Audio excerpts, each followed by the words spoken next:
You are listening to From the Midwest to the Middle East, the latest on U.S. tax, Israeli economy, and lots of in-between. Interviewing Israeli and international experts. Chicago, Chicago. Welcome to our podcast. I am Philip Stein, president of Philip Stein & Associates. I will show you around. Hi, I'm Philip Stein, president of Philip Stein & Associates, the largest U.S. accounting firm in Israel. Personally, I've now been in Israel for 33 years, and I've seen over many of those 33 years a challenge of reading what's called the Israeli Tlush. I've been invited by Nefesh today to give you what I call introduction to the Israeli Tlush, or as what you may have been familiar back in the old country, the pay stub. There's not a standard format, but we're going to walk through one today, and I hope it'll give you some basic understandings of some of the items that appear on most Tlushim, and it will give you the basis to ask some more questions if you need. This is not going to be a seminar on Israeli tax, but really just giving you some general background and help in understanding what you get from your employer every month. So let's begin with our first slide, which is titled Introduction to the Israeli Tlush. And we're going to walk through every section of the Israeli Tlush, every section that appears on the one that I prepared for you as an example. And I think this will cover many of the items that appear on the typical Tlush. If I go to the next slide, I'm going to read you a quote from the Bank of Israel Governor Professor Stanley Fischer, which he said a few months ago, quote, "I cannot understand the pay slips of employees in the economy. It complicates the understanding of the employee's pay slip, and more than that, it creates a lack of transparency," close quote. So if the governor of the Bank of Israel has problems reading a Tlush, you can only imagine for the typical worker. But we're going to make some progress today, and I'm going to make a very good attempt to helping you out. Go to the next slide, what I call the basics. That is something you'll find at the top of the Tlush. This is basically what appears on there, and it's something that you should confirm, is your basic, what we call demographic information. So if you go to the next slide, let's look on the far right, and that's the most basic as you can have, and you should check this with your employer. It's your name, it's your address. Make sure they got it right. Make sure things are printed right, because let's say you go to apply for a mortgage and your Tlush doesn't match what your real name is on your Tudat, you might have a problem. So this is just something very basic and very easy to confirm. The next slide, if we move over, it gets a little more technical. It tells you what number you are, in this case, the employee number you are in the organization. You may also have on here your bank information as to where your pay should go every month. Most employers in Israel don't actually issue paychecks, but they do automatic bank transfers, what we call Horat Keva. And then at the bottom of the section, where it says Darga or Derug, those are not necessarily used, but they might give you your title or your veteran status within the organization. If we go to the last part of the basics, which I say work extent, this basically says to you when you started working. The term in Hebrew, if you look there, is Tchilat Avodah. The next line is Vetek. That means how long you've been working there. And then there's a little section about Shin, which stands for Sha'ot Avodah, and that will say how many hours of work there were in that month, how many hours, mitoch, going to the left, you worked, so this would be someone that worked full-time, and the same right below that, Yemei Avodah, how many work days there were in that month, and how many days you worked in that month. So in this case, the example I brought, it's someone who had no sick days, no days off, no vacation, etc., and the last line in that section says that you are Hekef Misra. Misra is how, what portion of this position you have. This is someone who works full-time, 100%. If you were a half-time employee, it would only say 50% here. And this last thing stands for Tarif Sha'ah, knows what this employee earns per hour or what it turned out based on the amount of hours they worked. It could be also backed into based on their monthly salary. If we move to the next slide, which is the next section down but on the right side of the Tlush, I call this what you earn, or the plus side of the scales. So everything you'll see here is things that you get from your employer.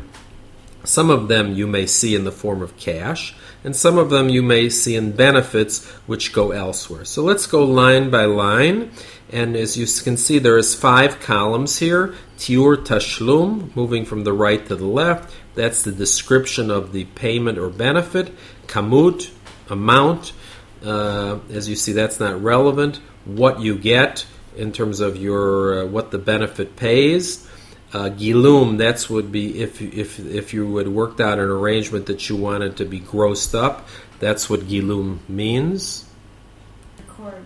And the last column is Schum Tashlum, what you actually are getting based on your arrangement with your employer. So let's move down the list on the right column. The first is Schar Yesod. That means your base salary. That's the literal translation. And you can see in this is the salary, the arrangement you came with your employer. It may be on a monthly basis. It may be on an hourly basis. But that comes out exactly what you agree with your employer. And that should be something you should check to make sure that the Tlush agrees with your employer contract. The next line is something called Havra'ah. That you may see or you may not see. Many employees only see this in the summer. Some see it throughout the year. Based on historic labor agreements that Israel has had, started at government level, historically with Histadrut, that Israel employers have to pay some benefit for vacation. This is a cash benefit. Sometimes it only appears, let's say, in your July or August Tlush. Some employers pay it throughout the year, and it's a function of how many years you've been working for that particular employer. The more you work, and the more you work in terms of your misra, if you're full-time or half-time, that number is based on the number of days, and it comes out to an amount. The next item, again, may not see this in all, but some people do pay. Some employers have to call a bigud allowance or a clothing allowance. Again, this is a real old throwback to the days when the Histadrut controlled a lot of the economy, and it's just an an additional cash benefit. It's something that's fully taxable, and something you probably won't see in most cases, but it does exist. Something else you may see is more common, Shavi Pelephone. Masach Nasa says that if your employer gives you a Pelephone and there's some personal use involved, which is almost impossible not to be, that they add for the privilege of you having a employer cell phone, that they're saying the personal benefit. Again, this is not a cash benefit, but it's something you're going to be paying tax on. In this case is 100 shekel. And the last, which is more common, or not next to last I should say, is Shavi Rechav Prati, 3 to 20. These are 3 to 20 is the categorization of different cars, depending. The least valuable is a 3, the most valuable is a very expensive car, 20. And depending on what category of car you were given by your employer, and again, your employer is either leasing it or in most cases and paying it's expensive, Masach Nasa says that the value to you, in this case, of this particular car is 3,690 shekel, and although you don't see that cash, you will have to pay income tax on it. And if you ever get a car from work, you will always see this, and this may change depending on what size, because Masach Nasa in recent years has raised the amount that you have to put in as Shavi Rechev. There's been a move for people either not to take this benefit anymore, or they're taking smaller cars. The last item that I have is Shavi Keren Hishtamut. Keren Hishtamut is a benefit that an employer may or may not give. It's literally into a savings fund or professional fund for continuing education or travel abroad for your work. There's a statutory amount that an employer can give to you. If they want to give you above the statutory amount, then you will not get a tax benefit. It will be put in your account. But in this case, it's someone who went over the statutory amount and had another 751 shekel and 95 agorot added to their pay. That did go somewhere else. There was a cash, but not a cash benefit to the employee directly. Okay, let's go to the next slide, which if you move slightly to the left in the midsection of the Tlush, what I'd say what you pay, or the minus side of the scales. And this is basically what is being taken out of or the minus side of your Tlush. And this only has two columns, nikuyim, which are deductions, schum, which is the sum. The first one you'll see on every Tlush, and it's probably going to be the item that you pay the most to, is mas achnasa. That's income tax in Israel. And in this case, that individual is paying 6,697 shekel and 22 agorot, and all the things which we'll see a summary in a few moments that he received. The next thing, which is something that Israel is unique to Israel, where it says shuli and then a percentage, 33%, means that's your marginal bracket. So on the next shekel you earn, if you'd go into your boss and ask for a raise, you are in the 33% tax bracket. So if you would get another 100 shekel, you'd only see 67 net, because you'd be paying 33 in tax. The next line is bituach leumi. That's something similar to FICA or Social Security in the U.S. That's a percentage that phases out after a certain amount. It's about 5%. And the next line is mas briut, which is health tax. That's what takes care of all of your payments to Kupat Cholim, the basic payments. There are many people who take supplementary to get supplementary coverage, but this is also just a little under 5%, and it is paid only from you, the employee. It is not something that's paid by the employer, as opposed to Bituach Leumi, which was above, that there's an employer portion as well, similar to FICA in the U.S. The next item that's deducted is, as I said before, and we'll come back to this a little later, Keren Hishtalmut, this study fund that while the employer is putting funds in, the employee has to pay as well. And this is the percentage that the employee is taking out of their own pay, and it is something that is taken out and deductible. And finally, the last line is what we call Kupat Gemel. That's a common term. It can be called pension. It can be called Bituach Leumi. It happens to go to a company in this example called Yahavitza Yahav. But in general, this is your pension employee portion contribution. And again, this is also something that's going to be deducted from your gross pay. So now let's look to the final section, which is in the middle, what I would say on the left, which are the results. This is the summary. And there's basically 4 lines here, if you go back to the original Tlush, but we're focusing on here. And Sachakol Tashlumim. And what I mean is literally Tashlumim. In other words, these are the items that you were actually paid, that you got cash for. As we had shown before, there were some other items that you didn't see in your hand, or there's some what we call phantom income, but these are the actual payments. The next line, which is the Nikuyei Chovat Vegemel, now those are all the payments for everything, not just for the Tashlumim, but also for the things that were, let's say, paid to third parties, or the Shavi Rechev, or the Shavi Pelephone, etc., or the part that went over the allowable part for Keren Hishtalmut. So then you just have the third line, which is simple math. It's the total amount of tashlumim, the sachakol tashlumim, less all the deductions, be them deductions for taxes or for contributions that you made to different savings or pension plans. And the final line is netto letashlum, very often called netto, very important term in Israeli society. That's the amount that you will see in your bank account every month. So now let's move on to sort of moving down, let's say, the lower half of the Tlush, and what I call employer benefits.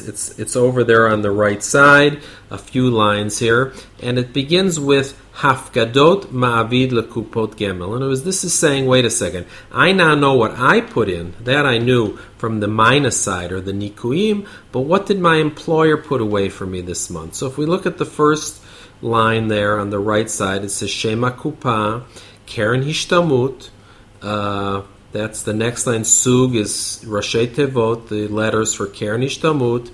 They're saying on what portion of your salary, Schar Legemel, what portion did the employer put away? And then the Tagmulim, that's what the employer put away. That does not include your portion. That's what the employer put in an account, which is not taxable currently by your employer. The next line is Kupat Gemel, but it could as easily say Bituach Menahalim, or some type of pension. And this is, again, it's based on the same amount of pension, it's the same amount of salary. The contribution, as I said, is about 5%, the 1286.90. And in addition, the employer is putting aside for you something called Pitzuim.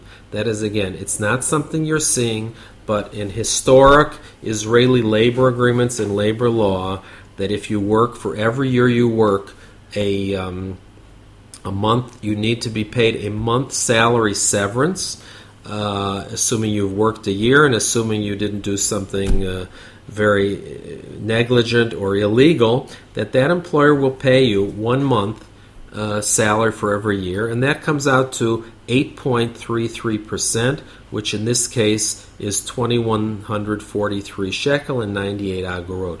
Again, all these things are being put in a separate fund for you. The first two items, the Keren Hishtamut and the Bituach or Kopat Gemel, Bituach Malim, is an account that you're going to see, and the Pitzuim is something the employer is also adding to that Kupat Gemel, so that when you leave, or if you're dismissed, then you can get paid. Again, I'm not going to go into all the labor laws. I'm just going into being able for you to see what might be on your Tlush and to what benefit that may have for you. So now let's move down, staying on the right side, and we're moving into a section that also, something you might be familiar with from your American pay stubs, but basically what this section is giving you, if I go across the 5 columns, again, Tiur Tashlum, which we went over before, the type of payment, the amount, Kamut, the Tarif, Gilum, and Schuma Tashlum. In other words, this matches the plus side of what we saw above, or the benefit side, and all this is doing is giving you a rehash, a summary of what was paid that month. So it's not giving you any additional information, it's just sort of summarizing it in a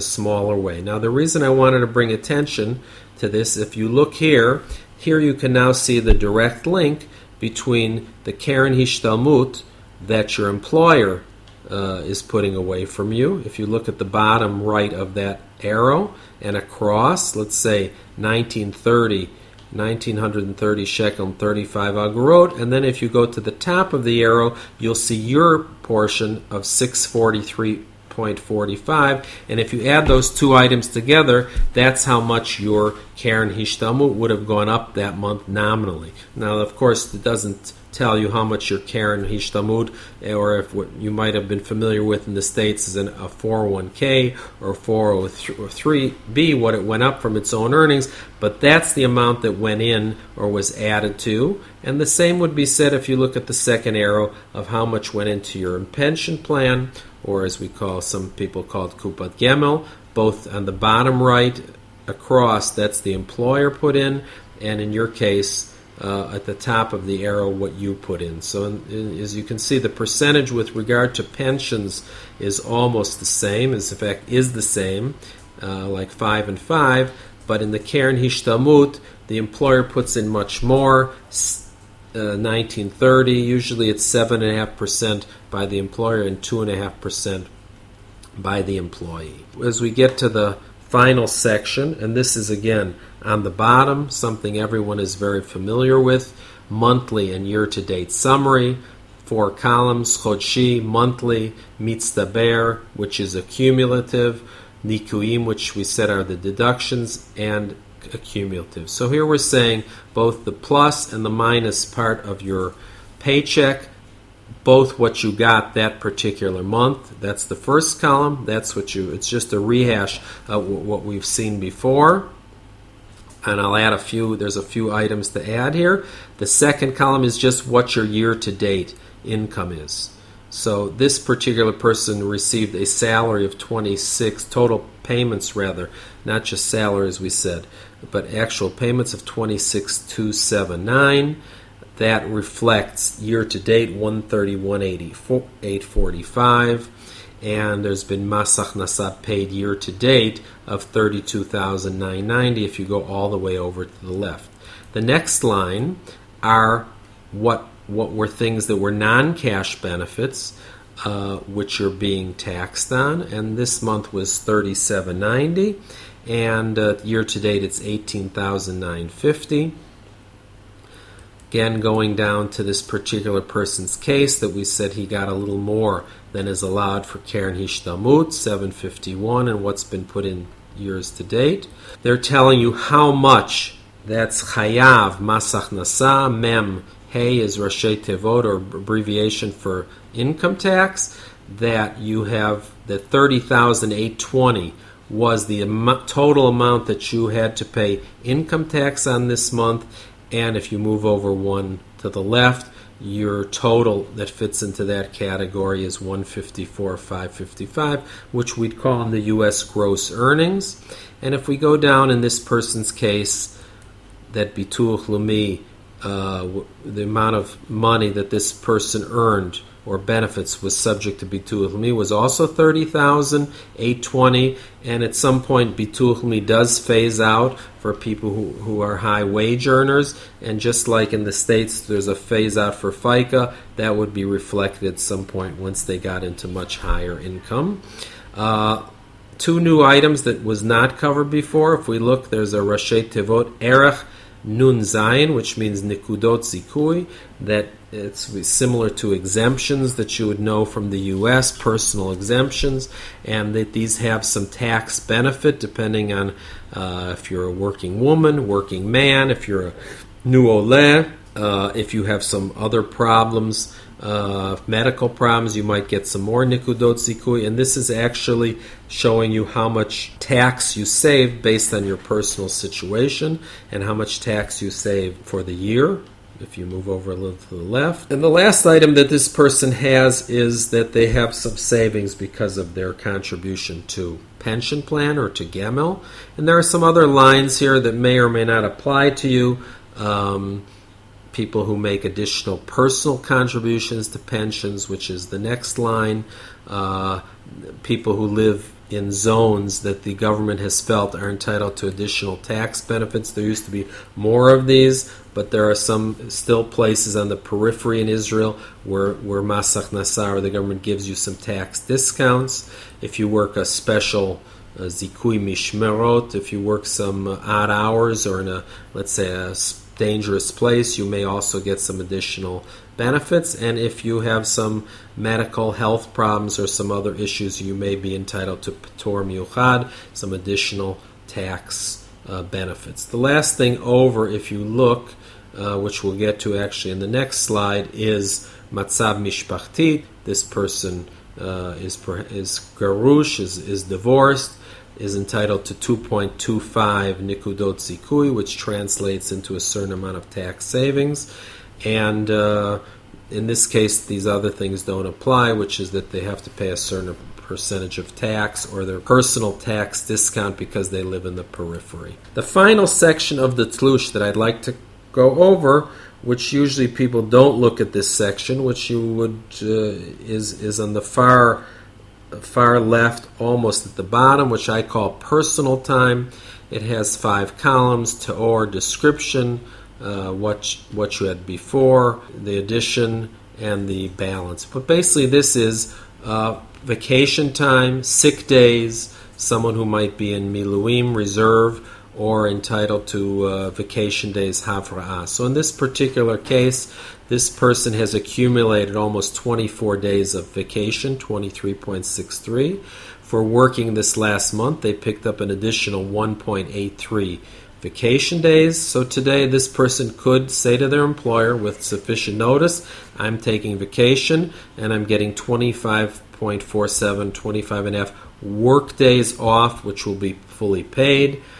If you go to the next line down, you'll see that it says machala.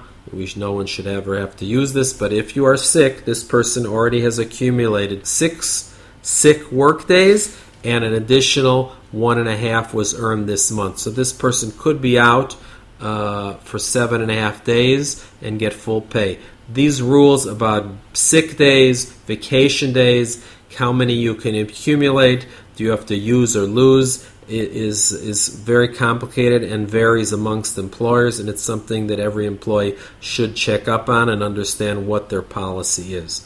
The last section at the very bottom of the left says, it's a little summary which basically Chodshei Avodah, which tells me or the employer that they've worked 5 months this year. The 1, 2, 3, 4, 5 is literally January, February, March, April, May. The Mispar Chodshei Avodah, that they've worked the entire 5 months. And that each month we add on every month. That's how it's determined a full year. And finally, at the very, very bottom, it's just something that's printed there for people to know that the current schar minimum l'chodesh, the minimum wage in Israel, is 4,100 shekel, and that translates to 22 shekel and 4 agarot an hour. This is just something to give the employee information about how he compares in the rest of the country, etc. So I hope you found this helpful. We at Philip Stein would be happy to offer some help, and you can find other seminars, webinars, interviews that we've done on iTunes. If you go to iTunes and look for Philip Stein and Associates, or go to our website www.pstein.com, you'll find a lot of valuable information. And I hope you found this helpful, and I want to again thank Nefesh B'Nefesh for giving me the opportunity to sharing this short webinar with you today. Thank you very much. I hope you enjoyed our podcast. Feel free to visit us at www.pstein.com or look for Philip Stein Associates on Facebook, Twitter, and LinkedIn. Goodbye.